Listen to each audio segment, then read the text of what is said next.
नमस्कार दोस्तों, आपका स्वागत है अपने YouTube channel craze study GK पे। दोस्तों, आज की क्लास में आपको एसएससी जीडी का एग्ज़ाम चल रहा है जो 11 फरवरी को सेकंड शिफ्ट में एग्ज़ाम समाप्त हो चुका है। तो दोस्तों, सेकंड शिफ्ट में जितने भी जीके जीएस और हिंदी से रिलेटेड क्वेश्चन हैं, सभी क्वेश्चन इस क्लास में लेके आए हैं दोस्तों। तो दोस्तों, क्लास के अंत तक ज़रूर बने रहें। दोस्तों, वीडियो को लाइक कर दें। अगर आप चैनल पर नए हो तो प्लीज़ चैनल को सब्सक्राइब कर दें। चलो दोस्तों, स्टार्ट करते हैं। आज की क्लास का फर्स्ट क्वेश्चन है, मौर्य समाज के संस्थापक कौन थे? तो मौर्य समाज के संस्थापक चंद्रगुप्त मौर्य थे।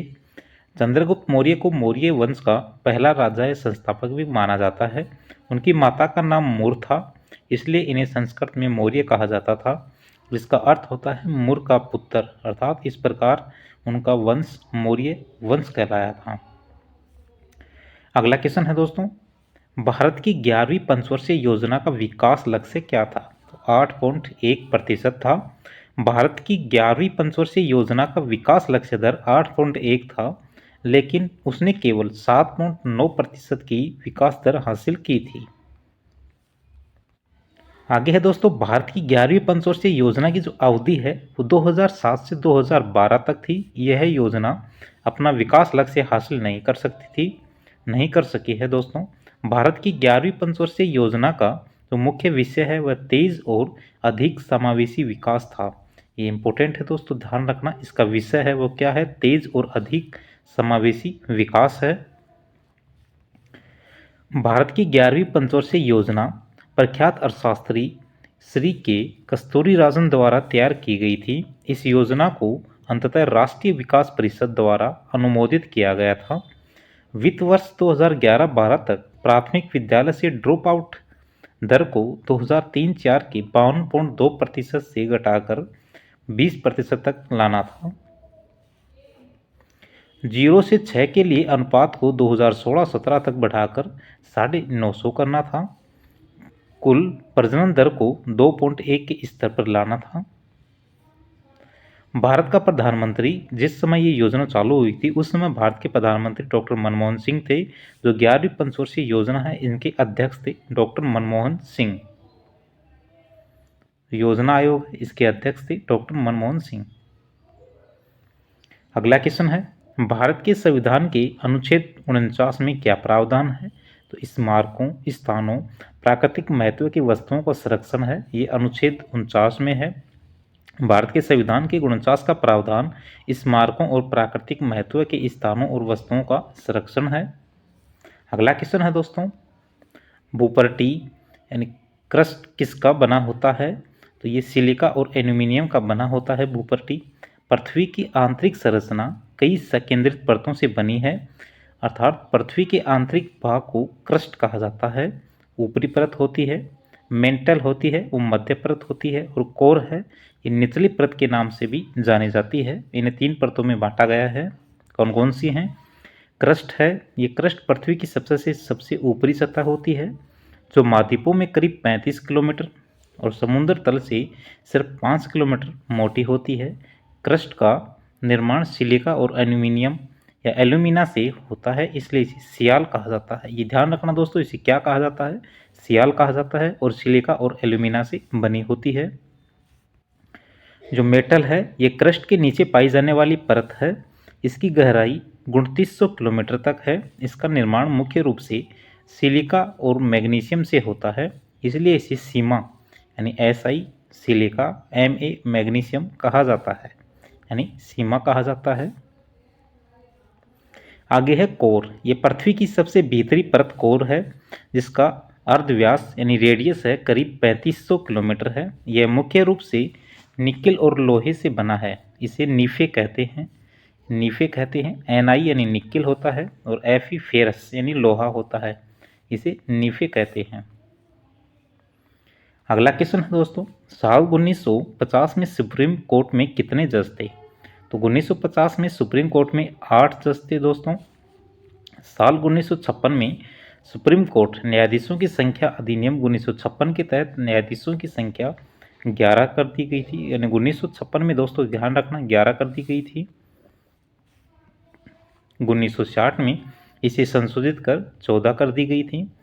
साल 1978 में इसे 18 कर दी गई है दोस्तों। साल 1986 में इसे 26 कर दी गई थी। साल 2009 में इसे 31 कर दी गई थी और साल 2019 में इसे 34, जो वर्तमान है 34 है, 33+1 है, ये कर दिया गया है। अगला क्वेश्चन है, आर वैशाली किस खेल से संबंधित हैं? तो ये शतरंज से संबंधित है। आर वैशाली भारत की 84वीं ग्रैंड मास्टर है। वैशाली 15 वर्षीय भारतीय ग्रैंड मास्टर रमेश बाबू प्रज्ञनंदा की बड़ी बहन है। वैशाली का जन्म 21 जून 2001 को तमिलनाडु की राजधानी चेन्नई में हुआ था।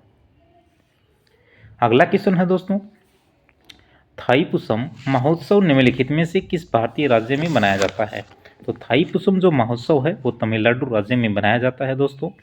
थाईपुसम तमिल महीने जनवरी और फरवरी में पूर्णिमा के दौरान भारत के हिंदुओं द्वारा मनाया जाने वाला एक महत्वपूर्ण त्यौहार है।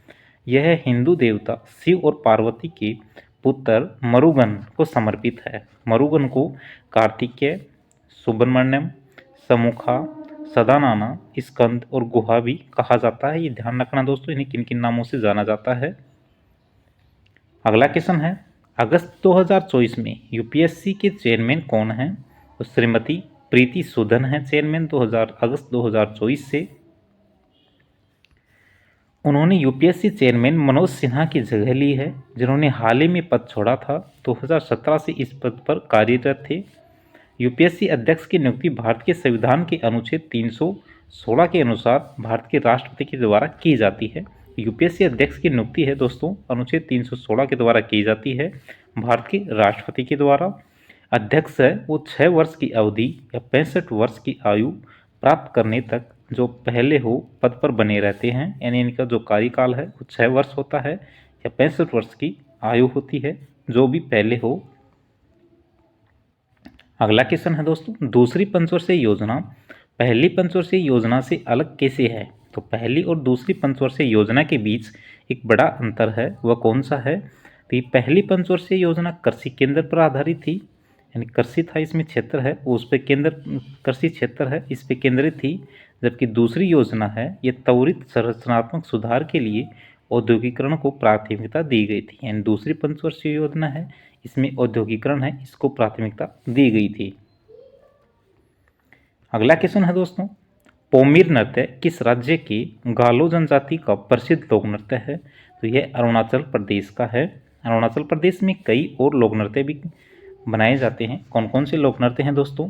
अली लहामू है, रोपी है, हुरकानी है, पोनंग, शेर, मोर नृत्य, बुढ़िया नृत्य, चलो, रेखाम, पाड़ा है और वांचो। ये सभी नृत्य हैं जो अरुणाचल प्रदेश में किए जाते हैं। अगला क्वेश्चन है, साल 2011 की जनगणना के मुताबिक उत्तर प्रदेश की आबादी भारत की कुल आबादी का कितना प्रतिशत थी? 16.5% थी। साल 2011 में उत्तर प्रदेश की आबादी है वो 19.98 करोड़ थी।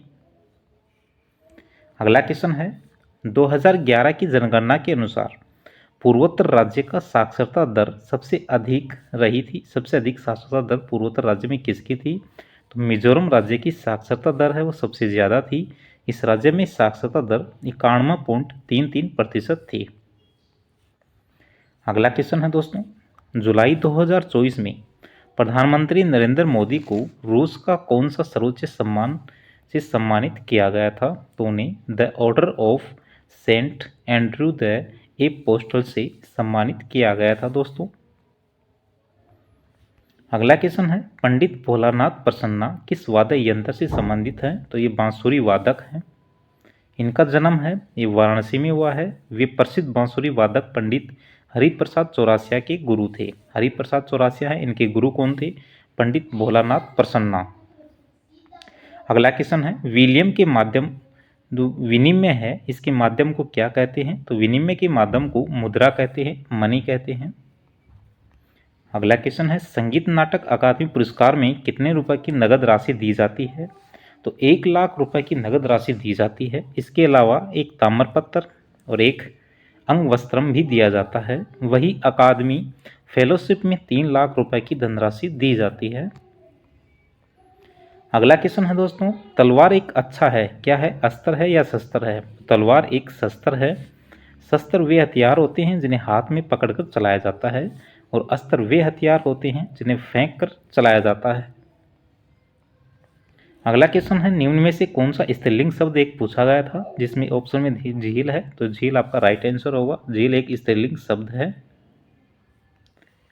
अगला क्वेश्चन है, इच्छा के पर्यायवाची शब्द हैं, तो इच्छा के पर्यायवाची शब्द है अभिलाषा है, आकांक्षा है, कामांशा, लालसा, मनोकामना, स्पृहा, वांछा, इप्सा, मर्जी, ये सभी हैं जो इच्छा के पर्यायवाची शब्द हैं।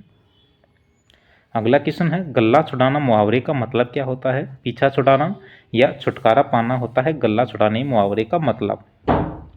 अगला क्वेश्चन है, भयभीत शब्द का विलोम शब्द है, तो भयभीत शब्द का विलोम शब्द निर्भय है दोस्तों। निर्भय इसका राइट आंसर होगा, भयभीत शब्द का विलोम शब्द। तो दोस्तों आज की क्लास में जितने भी जीके जीएस और हिंदी से रिलेटेड क्वेश्चन हैं सभी करवा दिए गए हैं। दोस्तों ये क्लास आपको कैसी लगी? क्लास को लाइक करना, अपने दोस्तों में शेयर करना, अगर आप चैनल पर नए हो चैनल को सब्सक्राइब करना।